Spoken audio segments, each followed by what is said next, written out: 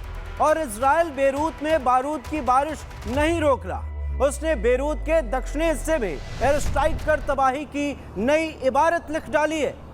लेकिन सवाल यह है कि नेतन्याहू को लबनान को दहलाने की सनक क्यों सवार है? ऐसा क्या है लबनान में जो ईरान से जारी जंग के बीच नेतन्याहू हिजबुल्लाह पर भी दनादन हमले किए जा रहे हैं? नेतन्याहू को लबनान से इतनी क्यों परेशानी है?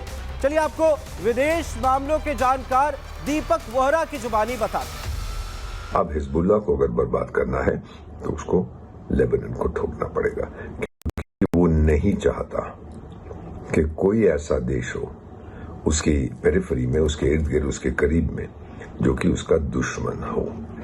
ये बात समझनी बहुत जरूरी है। इजराइल एकमात्र नॉन मुस्लिम स्टेट है उस एरिया में और वो भिड़ रहा है सबके साथ। वो चाहता है कि मैं यहां पर चैन से रह सकूं और पश्चिमी देश जो है वो इजराइल का समर्थन करते हैं, क्योंकि मान लीजिए वो पश्चिमी वैल्यूज, पश्चिमी सिस्टम, पश्चिमी डेमोक्रेसी उसका एक आउटपोस्ट है, इसका एक चौकीदार है इस एरिया में। और इस बीच बड़ी खबर इजराइल ने इंटरसेप्ट की है। ईरानी मिसाइल जो है, ये बड़ी खबर आपको बता रहे हैं। मिसाइल का मलबा सड़क पर गिरा। मिसाइल का मलबा गिरने के बाद फुटपाथ में छेद की खबर है। मलबा गिरने से घर को भी नुकसान पहुंचा है। तस्वीरें आपको दिखा रहे हैं। बड़ी खबर, इजराइल ने इंटरसेप्ट की है ईरानी मिसाइल, लेकिन इंटरसेप्ट मिसाइल का मलबा जब सड़क पर गिरा तो वहां पर भी छेद हो गया। मिसाइल का मलबा गिरने से फुटपाथ पर छेद हो गया।